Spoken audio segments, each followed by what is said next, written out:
O Homem Mais Rico da Babilônia, por George S. Gleason. À nossa frente estende-se o futuro como uma estrada que se perde na distância. Ao longo dela, há ambições que queremos realizar, desejos que queremos satisfazer. Para ver concretizadas essas ambições e desejos, precisamos ser bem-sucedidos em relação ao dinheiro. Use os princípios financeiros apresentados nas páginas que se seguem. Deixe que eles o tirem das dificuldades acarretadas por uma carteira vazia e lhe proporcionem a vida plena e feliz que uma carteira cheia pode tornar possível. Como a lei da gravidade, esses princípios são universais e imutáveis. Espero que lhe propiciem, como o fizeram para muitos outros, os meios eficazes para uma carteira cheia, uma bela conta bancária e um satisfatório progresso financeiro. O autor e seu livro. George Samuel Gleason nasceu em Louisiana, Missouri, em 7 de novembro de 1874. Frequentou a University of Nebraska e serviu no exército americano durante a guerra entre a Espanha e os Estados Unidos. Começando uma longa carreira no mundo editorial, fundou a Gleason Map Company of Denver, Colorado, e publicou o primeiro atlas rodoviário dos Estados Unidos e do Canadá. Em 1926, lançou o primeiro de uma série de panfletos sobre economia e sucessos financeiros, usando parábolas ambientadas na antiga Babilônia para ilustrar suas lições. Tais panfletos eram distribuídos em grandes quantidades pelos bancos, companhias de seguros e empregadores e tornaram-se familiares a milhões de pessoas, o mais famoso sendo O Homem Mais Rico da Babilônia, a parábola título deste livro. Estas parábolas babilônicas tornaram-se um clássico moderno entre os livros de autoajuda. Prefácio. Nossa prosperidade como nação depende de nossa prosperidade financeira como indivíduos. Este livro lida com o sucesso de cada um de nós. Sucesso quer dizer realizações como o resultado de nossos próprios esforços e aptidões. Uma preparação adequada é a chave para o sucesso. Nossos atos podem não ser tão criteriosos quanto nossos pensamentos. Nosso modo de pensar pode não ser tão judicioso quanto nossa compreensão. Este livro, que apresenta soluções para a falta de dinheiro, tem sido considerado um guia para o entendimento financeiro. Seu propósito é realmente este: oferecer àqueles que ambicionam o sucesso financeiro um insight que os ajudará a ganhar dinheiro, poupá-lo e fazer com seus lucros ainda mais dinheiro. Nas páginas seguintes, voltamos no tempo à Babilônia, o berço onde foram alimentados os princípios básicos de finanças, agora reconhecidos e usados no mundo inteiro. O autor sente-se feliz em estender a seus novos leitores o desejo de que estas páginas possam conter para eles a mesma inspiração para o crescimento da conta bancária, sucessos financeiros estrondosos e a solução de problemas pessoais com o dinheiro, tão entusiasticamente relatados por leitores de costa a costa dos Estados Unidos. A todos os homens de negócios que distribuíram estas narrativas em tão generosas quantidades a amigos, parentes, empregados e associados, o autor aproveita a oportunidade para expressar-lhe sua gratidão. Nenhum respaldo pode ser mais valioso do que o desses homens práticos que apreciaram seus ensinamentos, porque eles, por si mesmos, conseguiram importantes êxitos ao aplicar os princípios verdadeiros que o presente livro defende. A Babilônia tornou-se a cidade mais opulenta do mundo antigo, porque seus cidadãos eram o povo mais rico de sua época. Eles sabiam estimar o valor do dinheiro e praticavam princípios financeiros saudáveis na aquisição de dinheiro, na ideia de poupá-lo e de fazer com que suas economias produzissem mais dinheiro ainda. Conseguiam para si mesmos o que todos nós hoje desejamos: uma renda para o futuro. DSC. O dinheiro é o meio através do qual se avalia o sucesso terreno. O dinheiro torna possível o gozo das melhores coisas que a terra pode oferecer. O dinheiro é abundante para aqueles que compreendem as leis simples que governam sua aquisição. O dinheiro é hoje governado pelas mesmas leis que o controlavam quando, há 6.000 anos, homens prósperos enchiam as ruas da Babilônia. O homem que desejava ouro. Banzir, o fabricante de carruagens da Babilônia, achava-se completamente desanimado. Sentado no muro baixo que cercava sua propriedade, contemplava com tristeza a habitação humilde e a oficina aberta, onde se podia ver uma carruagem em fase de acabamento. De tempos em tempos, a esposa surgia na porta da casa.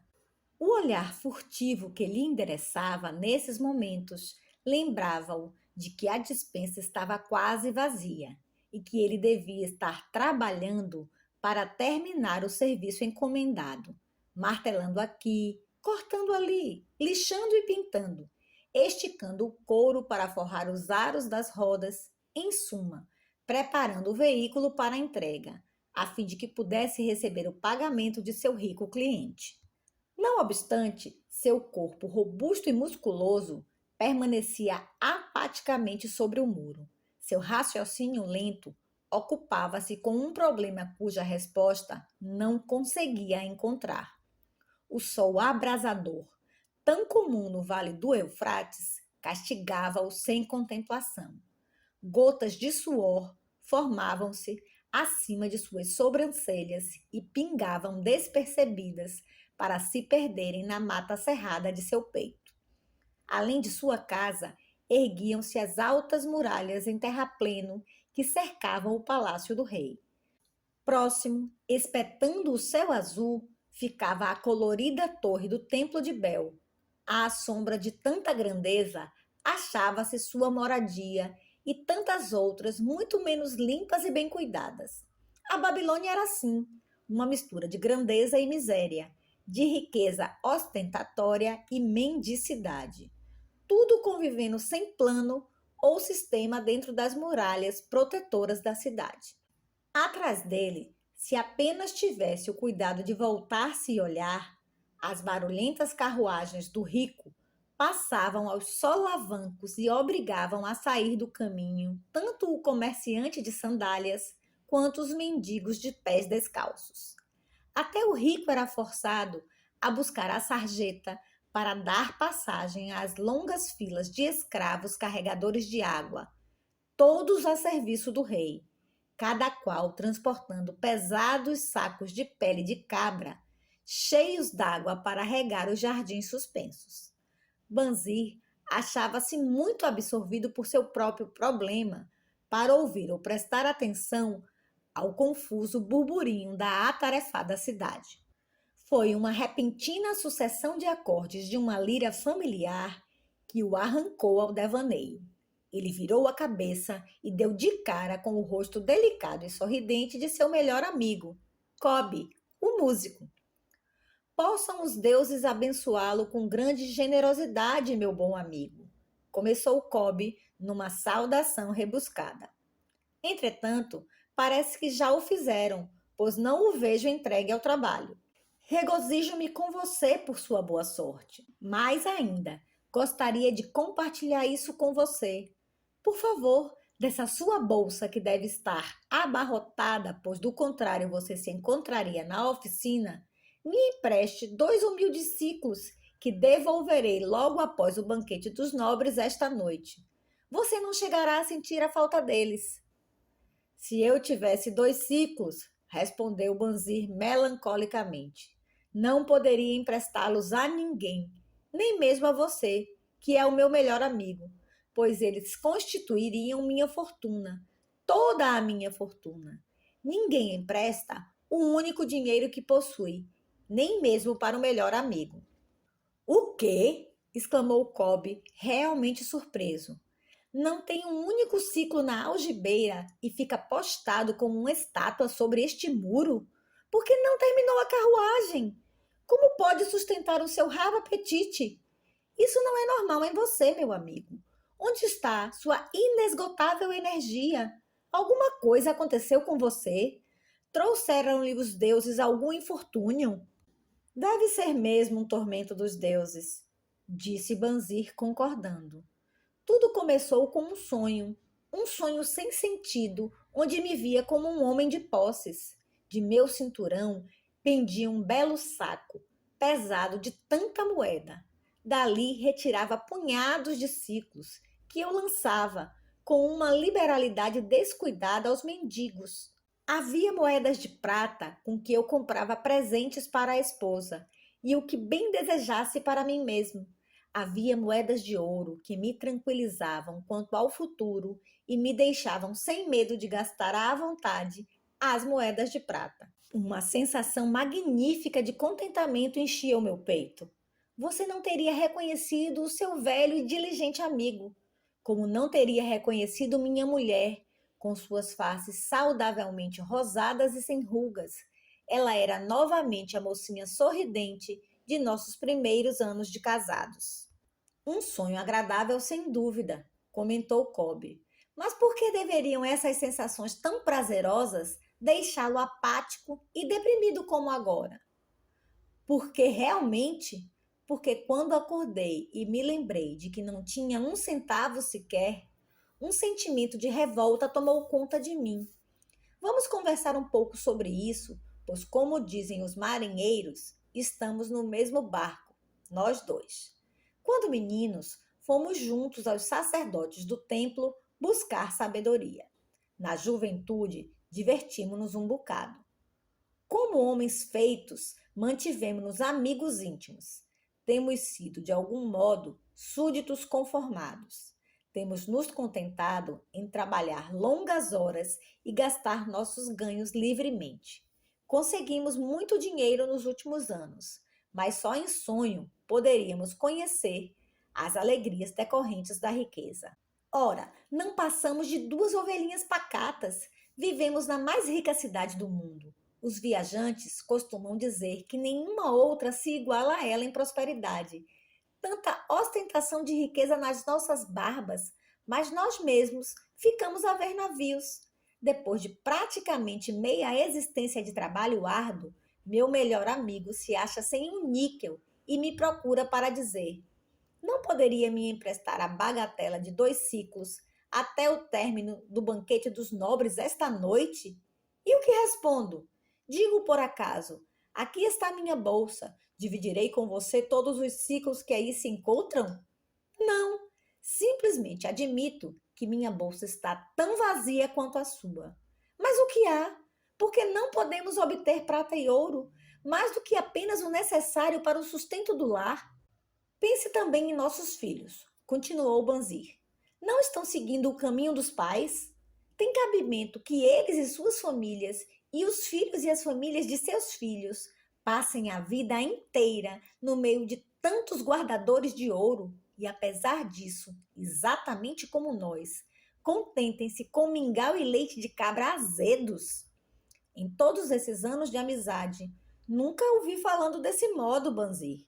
Cobb estava perplexo, porque, na verdade, nunca tinha pensado assim.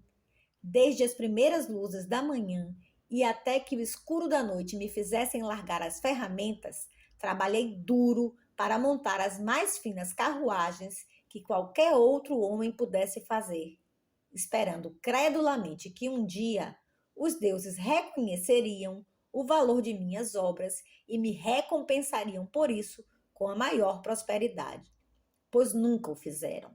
Finalmente, convenci-me de que nunca o farão. É esse o motivo da tristeza que rói o meu peito. Quero ser um homem de posses, quero ter minha própria terra e animais para criar. Quero ter roupas finas e dinheiro, muito dinheiro. Estou disposto a trabalhar com toda a força de meus músculos, com toda a perícia de minhas mãos, com todo o tirocínio de minha mente, mas quero que os frutos de meu trabalho sejam fartos. Qual é o problema com a gente? E o que volto a lhe perguntar? Por que não podemos ter o nosso justo quinhão das coisas boas, tão abundantes naqueles que têm ouro suficiente para comprá-las? Quem dera tivesse uma resposta, replicou Cobb. Sinto-me tão pouco satisfeito quanto você. Meus ganhos com a lira se vão rapidamente. Muitas vezes tenho que inventar para que a família não passe fome. Além disso, venho há muito alimentando o profundo desejo de adquirir uma lira grande o bastante para que possa verdadeiramente tocar os acordes musicais que se multiplicam em minha mente. Com um instrumento assim, eu poderia compor músicas melhores do que aquelas que o rei ouviu até o momento. Com uma lira que você, sem qualquer favor, deveria ter, nenhum homem em toda a Babilônia poderia fazê-la vibrar mais docemente, a tal ponto que não apenas o rei, mas os próprios deuses ficariam deliciados. Como, porém, conseguir tal coisa se nós dois somos tão pobres quanto os escravos do rei? Ouça o sino, aí vem eles. Ele apontou na direção da longa coluna de semidespidos e suarentos carregadores de água que subiam penosamente a rua vindo do rio. Arrastavam-se em alas de 5, cada qual vergado sob um pesado odre de pele de cabra. Um belo tipo de homem, aquele que os está conduzindo. Cobb indicou o tocador do sino, que ia na frente sem carregar nada. Um homem importante em seu próprio país, como se pode ver. Há muitos bons tipos ali, acrescentou Banzir, concordando com o amigo. Os homens tão bons quanto nós, homens altos e louros do norte, os risonhos negros do sul, os morenos dos países mais próximos, todos marchando juntos do rio até os jardins, um após outro, dia após dia, ano após ano. Nenhuma expectativa quanto a um futuro diferente ou melhor. Camas de palha para dormir e papas terríveis de cereais para comer. Coitados desses pobres brutos, Cobb. Coitados realmente. Mas você me faz ver que não somos muito melhores do que isso, embora nos consideremos homens livres. É verdade, Cobb. Por mais desagradável que seja a ideia, não queremos continuar levando ano após ano uma vida de escravos. Trabalho, trabalho, trabalho, sem ir a lugar algum. Não podemos descobrir como outros conseguem ouro e fazermos como eles? Perguntou Cobb. Talvez haja algum segredo que devamos buscar junto àqueles que o conhecem, replicou Banzir, pensativo. Ainda hoje, lembrou Cobb, passei por nosso velho amigo Arcade, refestelado em sua carruagem dourada. Devo dizer que ele não me olhou com o desprezo que muitos de sua posição teriam achado perfeitamente cabível. Ao contrário, acenando com a mão na frente de todos os circunstantes, saudou e concedeu seu sorriso de amizade a este Cobb, o músico. Ele é considerado o homem mais rico de toda a Babilônia, refletiu Banzir. Tão rico que o próprio rei, segundo se diz, busca sua valiosa ajuda para os negócios do tesouro, replicou Cobb. Tão rico, acrescentou Banzir, que, se o encontrasse casualmente numa noite escura, seria capaz de enfiar minha mão em sua gorda algibeira. Tolice, reprovou Cobb. A riqueza de um homem não se acha na bolsa que ele carrega. Uma bolsa gorda fica logo vazia se não houver um constante fluxo de ouro. Arcade tem rendimentos que conservam suas reservas sempre altas, por maior que seja a liberalidade com que gasta dinheiro. Rendimentos. Essa é a questão, exclamou Banzir. Quero ter uma renda fluindo continuamente para minha bolsa, esteja eu sentado sobre o muro ou viajando em terras distantes. Arcade deve saber como um homem pode criar uma renda para si mesmo. Supõe que se trate de alguma coisa que ele poderia deixar claro para uma mente tão lenta como a minha. Parece-me que ele transmitiu seus conhecimentos ao filho, Nomazir, respondeu Cobb. Este não foi para Nínive e, como se comenta na estalagem, não se tornou, sem a ajuda do pai, um dos homens mais ricos dessa cidade? Cobb, você acaba de me propiciar um raro pensamento. Um brilho novo surgiu nos olhos de Banzir. Não custa nada buscar conselho junto a um bom amigo, e Arcade sempre se mostrou como tal para nós dois. Pouco importa que nossa bolsa esteja tão vazia como o ninho de um falcão, abandonado há um ano. Não deixemos que isso nos detenha. Estamos fartos de não ter ouro no meio de tanta opulência. Queremos tornar-nos homens de posses. Vamos procurar Arcade e perguntar-lhe como também nós podemos adquirir uma renda para nós mesmos. Você parece verdadeiramente inspirado, Banzir. Está me trazendo uma nova compreensão e me faz perceber porque nunca encontramos nenhuma quantidade de ouro. Nós nunca o procuramos. Você trabalhou pacientemente para construir as mais sólidas carruagens da Babilônia.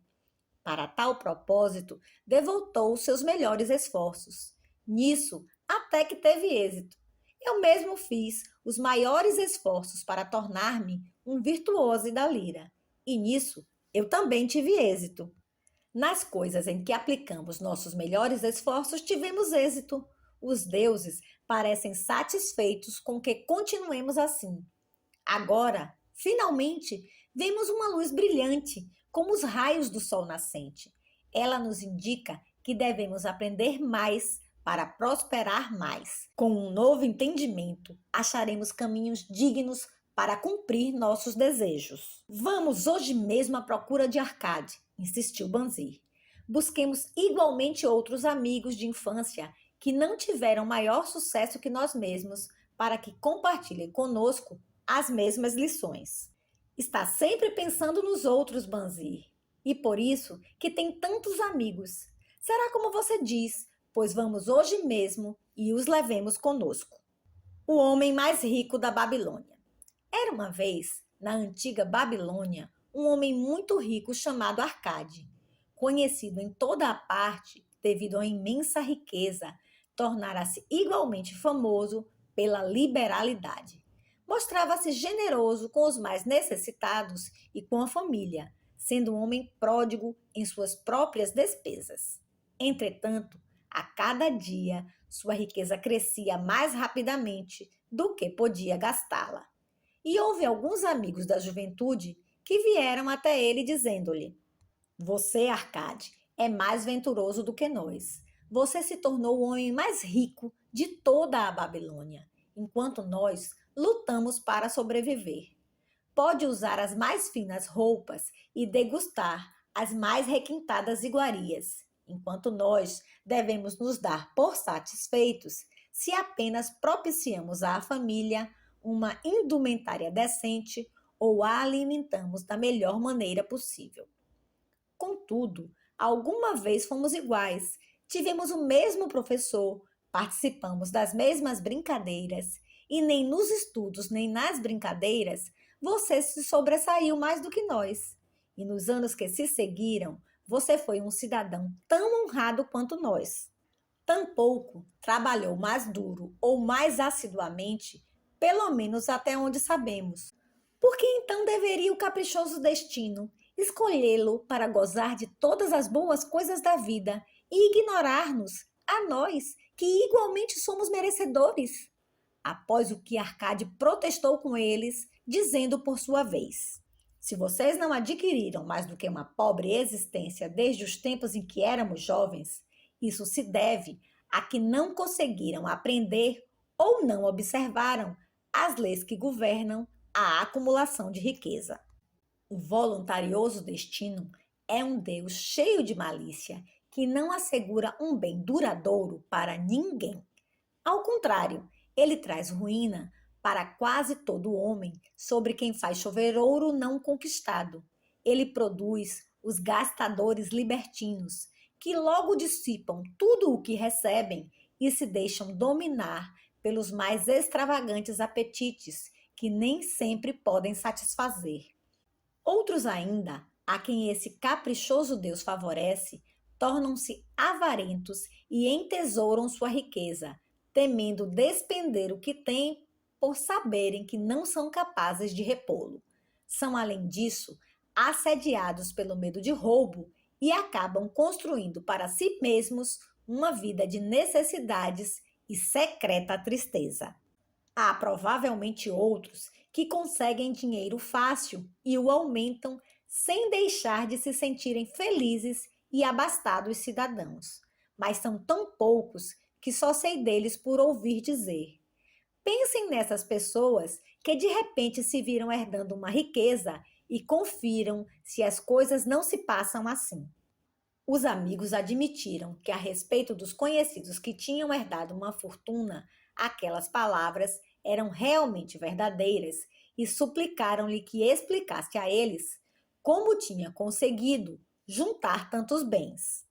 Ainda em plena juventude, continuou Arcade, eu olhava em minha volta e observava todas aquelas boas coisas capazes de propiciar felicidade e contentamento. Percebi então que a riqueza aumentava ainda mais a potência delas. A riqueza é um poder. Com a riqueza, muitas coisas se tornam possíveis. Este pode embelezar sua casa com os móveis mais refinados. Aquele pode viajar pelos mares distantes. Esse outro pode regalar-se com as finas iguarias de terras longínquas. Outro mais pode comprar ornamentos lavrados em ouro ou cravejados de pedras preciosas. Pode-se mandar construir templos magníficos para os deuses. É possível, enfim, fazer todas essas coisas e muitas outras, onde sempre haverá deleite para os sentidos e gratificação para a alma. E quando percebi tudo isso, declarei a mim mesmo que reivindicaria o meu quião entre as boas coisas da vida. Não seria nenhum desses que se mantém à distância, observando invejosamente os prazeres do outro. Não me contentaria em vestir roupas baratas que parecem respeitáveis. Não me daria por satisfeito com a parte que cabe a um homem pobre. Ao contrário, faria de mim mesmo um conviva nesse banquete de boas coisas. Sendo, como sabem, filho de um humilde comerciante, membro de uma grande família sem qualquer expectativa de herança e não me achando dotado, como me disseram vocês com tanta franqueza, de poderes superiores ou talentos especiais, decidi que, se realmente quisesse conseguir tudo o que desejava, precisaria basicamente de tempo e estudo. Todos os homens têm tempo em abundância. Cada um de vocês vem deixando escapar tempo suficiente para tornar-se rico. E ainda, como admitem, não têm nada para apresentar senão suas boas famílias, de que, aliás, podem com justiça orgulhar-se. Quanto ao estudo, nosso sábio professor não nos ensinou que o aprendizado consistia em dois tipos. O primeiro, cuidando das coisas que aprendíamos e sabíamos. O outro, baseando-se na prática, que nos ajuda a encontrar aquilo que não conhecemos. Assim, resolvi-me a investigar como alguém consegue acumular riqueza e, quando descobrisse, tornar tal coisa minha própria tarefa e realizá-la bem. Pois não é justo que devamos gozar enquanto permanecemos sob a brilhante luz do sol, compensando os sofrimentos que teremos de enfrentar quando partirmos para a escuridão do mundo do espírito. Empreguei-me como escriba na sala de registros e todos os dias trabalhei horas sem conta sobre as tabuinhas de argila, semana após semana, mês após mês. Dei um duro danado sem que os meus vencimentos dessem mostras de crescer.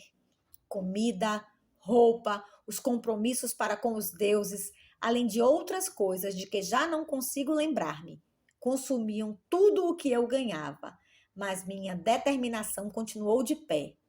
E um dia, Algamish, o homem que empresta dinheiro, veio até a administração da cidade e solicitou uma cópia da nona lei, dizendo-me: preciso disso em 2 dias. Se me entregar as cópias no prazo, pode contar com 2 moedas de cobre pelo serviço. Trabalhei arduamente, mas o texto da lei era muito comprido e quando Algamish voltou, eu ainda não tinha terminado a transcrição.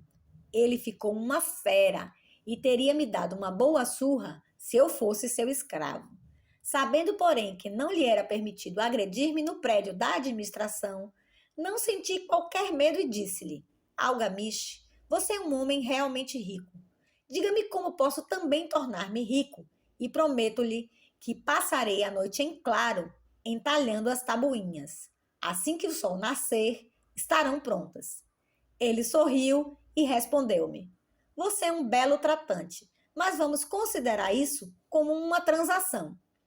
Gravei durante toda a noite, embora minhas costas doessem e o cheiro de óleo queimado do candeeiro fizesse minha cabeça latejar a ponto de deixar-me os olhos em frangalhos.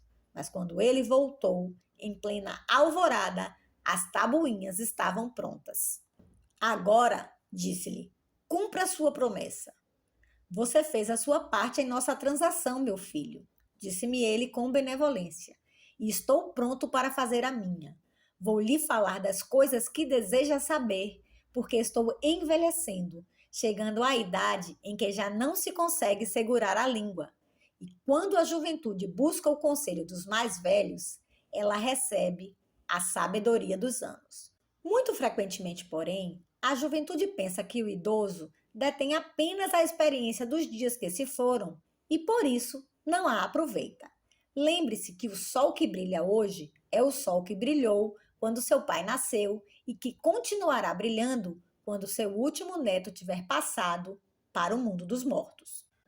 Os pensamentos da juventude, continuou ele, são luzes resplandecentes que brilham como meteoros que muitas vezes tornam o céu reluzente. Mas a experiência dos mais velhos assemelha-se a estrelas fixas que, sem mudar de lugar, auxiliam o marinheiro a orientar o seu curso. Guarde bem minhas palavras, pois do contrário deixará de assimilar a verdade do que lhe contarei e pensará ter sido em vão todo o trabalho que teve durante essa noite. Então ele me olhou com perspicácia por baixo das peludas sobrancelhas e disse num tom lento e enérgico: Achei o caminho para a riqueza quando decidi que conservaria comigo uma parte de tudo o que ganhasse. E assim fará você. E continuou me olhando com uma insistência que parecia ir ao fundo de minha alma, mas não disse mais nada. É tudo? Perguntei.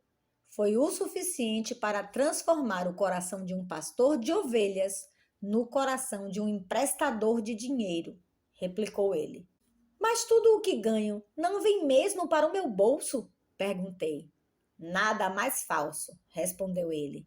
Você não paga pelas roupas e pelas sandálias que usa? Não paga pelas coisas que come? Consegue viver na Babilônia sem fazer despesas?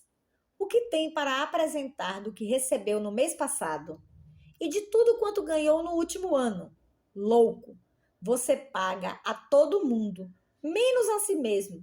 Idiota! Está trabalhando para os outros. Bem melhor do que isso faz o escravo, que trabalha para o seu dono em troca de roupa e comida. Se guardasse para si mesmo 1/10 de tudo o que ganha, quanto teria dentro de 10 anos? Meu conhecimento dos números não me desamparou e respondi: ora, o equivalente a 1 ano de trabalho. Pois está dizendo apenas meia verdade, retorquiu ele. Cada moeda de ouro que economizar é um escravo que pode trabalhar para você. Cada cobre que essa moeda produzir torna-se um filho apto a levantar mais fundos. Se quiser tornar-se rico, então tudo o que você economizar deve ser utilizado no sentido de proporcionar-lhe toda a abundância que anseia. Você pensa que o estou ludibriando por sua longa noite de trabalho? Continuou ele. Mas em minhas palavras há uma fortuna, se for suficientemente inteligente para perceber a verdade que acabo de pôr em suas mãos. Uma parte de tudo o que ganha pertence exclusivamente a você. No mínimo 1/10, mesmo nas ocasiões em que tiver recebido pouco dinheiro. Pode ser mais, de acordo com o que produzir. Pague a si mesmo primeiro.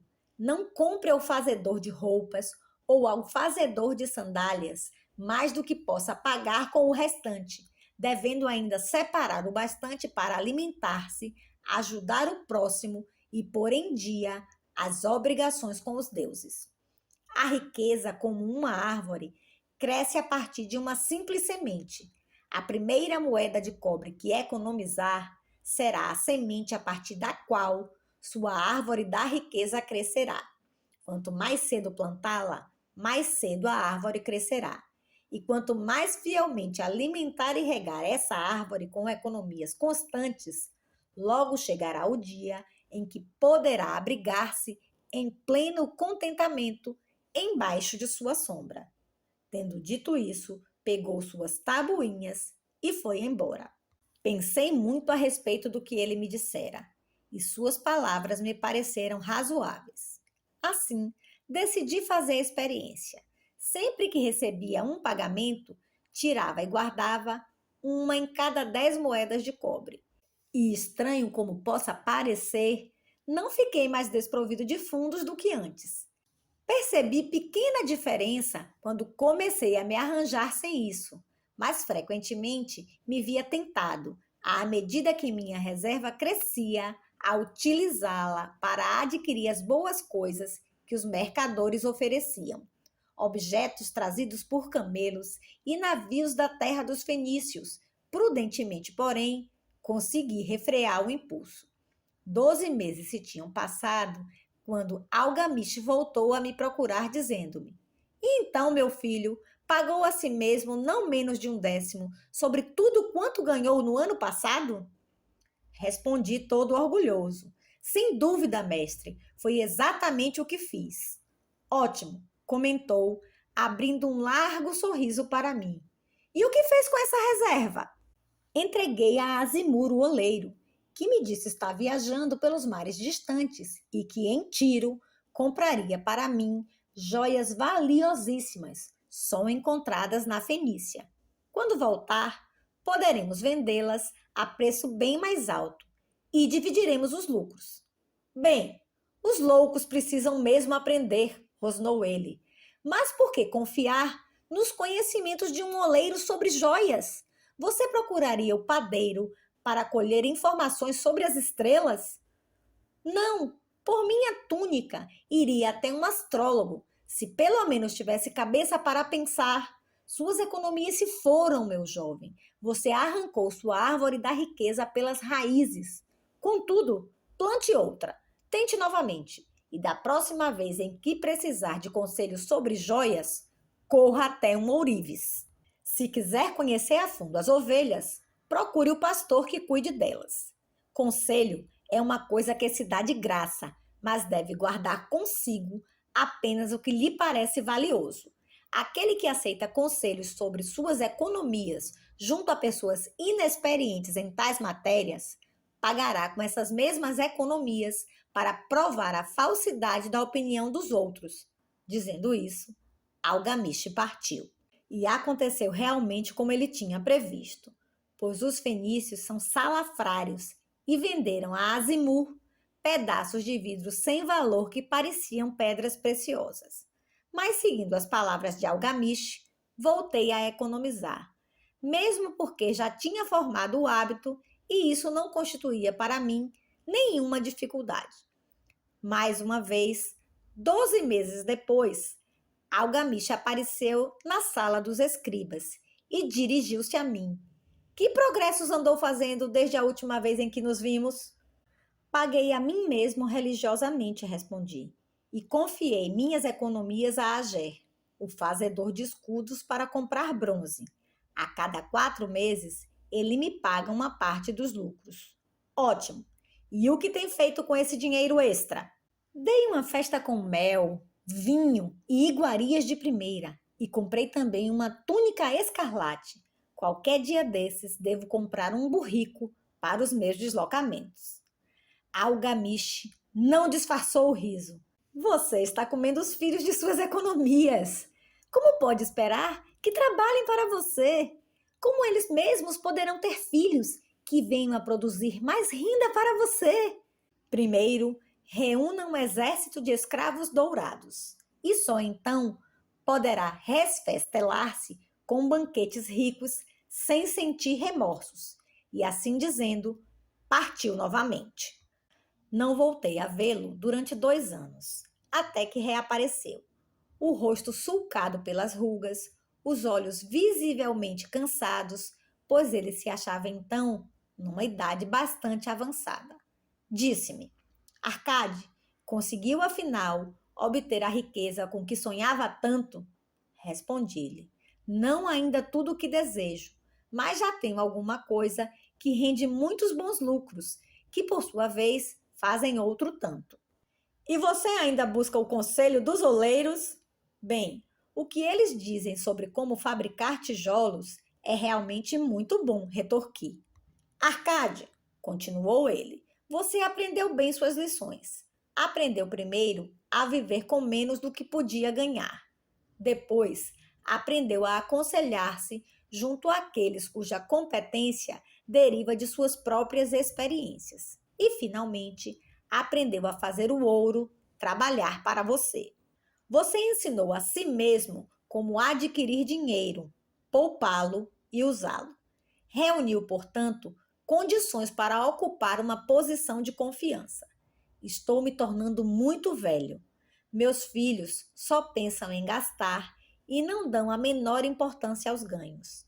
Meus negócios são grandes e até grandes demais para que eu possa cuidar de tudo. Se você concordar em ir para Nippur, a fim de tomar conta das terras que possuo na região, torná-lo-ei meu sócio e você participará de meu testamento. Assim, fui para Nippur e comecei a administrar suas propriedades, que eram imensas. E como estivesse cheio de ambição e dominasse as 3 leis que nos ensinam a lidar de maneira exitosa com a riqueza, tive condições de aumentar ainda mais o valor de seus bens. Prosperei muito, e quando o espírito de Algamishi partiu para a esfera da escuridão, vi-me como um beneficiário legalmente reconhecido de sua herança. Assim falou Arcade, e quando terminou sua narrativa, um dos amigos ali reunidos disse: Você inclusive deu a sorte de que Algamishi o tivesse nomeado um de seus herdeiros. Minha sorte limita-se ao fato de que desejava prosperar antes de tê-lo encontrado pela primeira vez. Não tive que provar durante 4 anos minha determinação de propósito, reservando para mim mesmo 1/10 de tudo que oferia? Você chamaria de sortudo o pescador que, tendo passado anos estudando os hábitos dos peixes, por uma simples mudança do vento, soubesse onde jogar sua rede? A oportunidade é uma deusa desdenhosa que não perde tempo com os que não estão preparados. Você teve uma tremenda força de vontade em continuar poupando depois de ter perdido as economias do primeiro ano. Nisso foi extraordinário, disse um outro. Força de vontade? Retorquiu Arcade. Bobagem! Você acredita que a força de vontade seja capaz de dar a um homem energia suficiente para erguer o peso que um camelo não pode carregar ou puxar uma carroça que os próprios bois não conseguem levar adiante? A força de vontade não passa de um propósito inflexível para dar conta de uma tarefa a que você mesmo se obrigou. Se eu determinar para mim mesmo uma tarefa, por mais boba que seja, terei de levá-la a cabo. Como poderia, de outro modo, ter confiança em mim para fazer coisas importantes? Se me dissesse, durante 100 dias, quando eu cruzar a ponte na cidade, apanharei uma pedra do chão e a jogarei dentro do rio, eu o faria. Se no 7º dia passasse por ali sem me lembrar da resolução tomada, não diria: amanhã jogarei 2 pedras em vez de uma. Ao contrário, voltaria e atiraria a pedra ao rio. Tampouco seria capaz de me dizer lá pelo 20º dia: Arcade, isso não tem utilidade alguma. Que proveito tem para você atirar uma pedra ao rio todos os dias? Arremesse logo um bom número delas e acabe com isso. Não, também não conseguiria pensar desse modo. Quando me decido por uma tarefa, vou até o fim. Consequentemente, Tomo muito cuidado para não começar tarefas difíceis e impraticáveis, porque tenho meu conforto íntimo em alta conta. Se o que diz é verdadeiro, aparteou um terceiro interlocutor. E parece, como afirmou, razoável, sendo tão simples, se todos os homens o fizessem, não haveria bastante riqueza para todos. A riqueza cresce onde quer que os homens empreguem energia, replicou Arcade. Se um homem rico constrói um novo palácio para si, o ouro despendido vai embora? Não.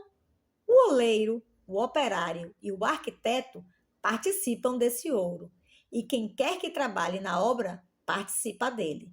Mesmo depois de construído, o palácio não vale tanto quanto custou? E o terreno sobre o qual se ergue não passa a valer mais pelo próprio fato de abrigá-lo? E os terrenos circunvizinhos não se tornam igualmente valorizados? A riqueza cresce através de meios mágicos. Ninguém pode estabelecer um limite para isso.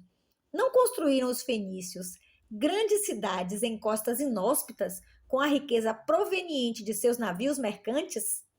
O que poderia nos aconselhar para que também nos tornemos ricos? Perguntou um outro dos amigos.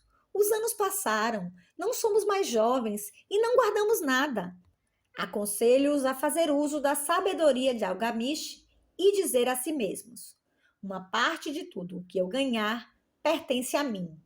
Digam isso pela manhã, assim que acordarem, à tarde, à noite, em todas as horas do dia. Digam isso a si mesmos, até que as palavras se transformem em letras de fogo gravadas no céu. Impregnem-se com a ideia, ocupem toda a alma com esse pensamento e assimilem tudo o que lhes pareça sábio. Separem não menos de 1/10 e economizem.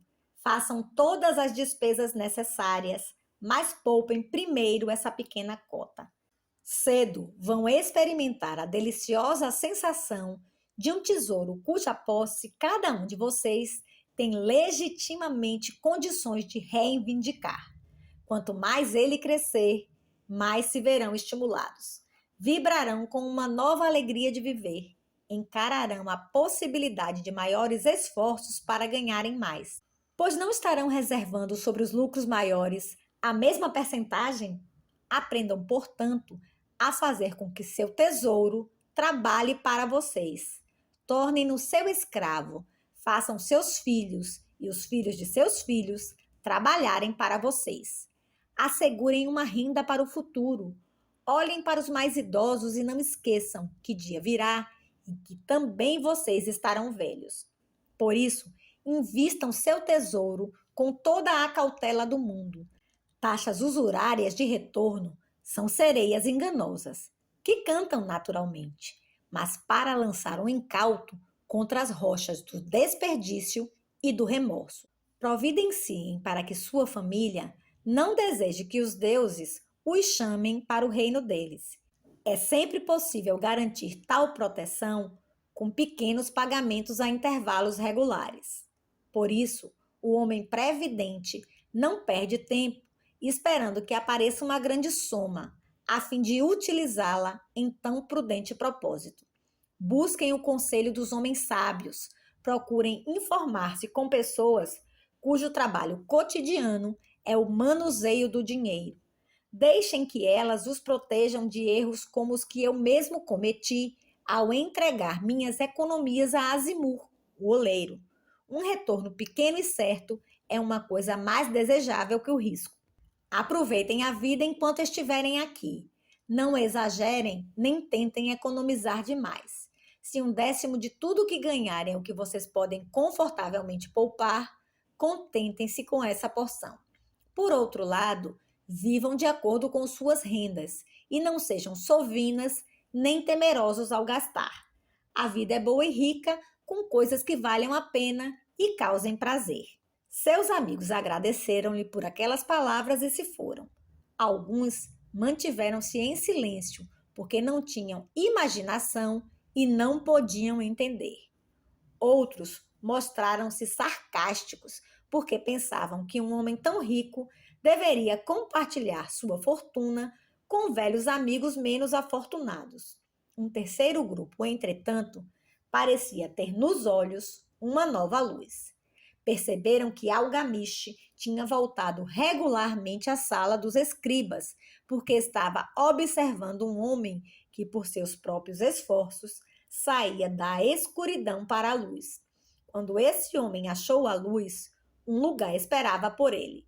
Ninguém podia ocupar esse lugar sem que, pelos próprios esforços, chegasse à compreensão, ou seja, até que estivesse pronto para a oportunidade. As pessoas desse terceiro grupo foram as únicas que, nos anos que se seguiram, continuaram visitando Arcade, que as recebia cheio de contentamento. Reunia-se com elas e transmitia-lhes de bom grado sua sabedoria, como gostam sempre de fazer os homens de grande experiência. E assistia-os quanto a investirem suas economias naquilo que trouxesse lucros com segurança, evitando que apostassem em coisas que não rendessem dividendos. O momento decisivo na vida desses homens ocorreu quando compreenderam a verdade que tinha passado de Algamish para Arcade e de Arcade para eles. Uma parte de todos os seus ganhos pertence exclusivamente a você.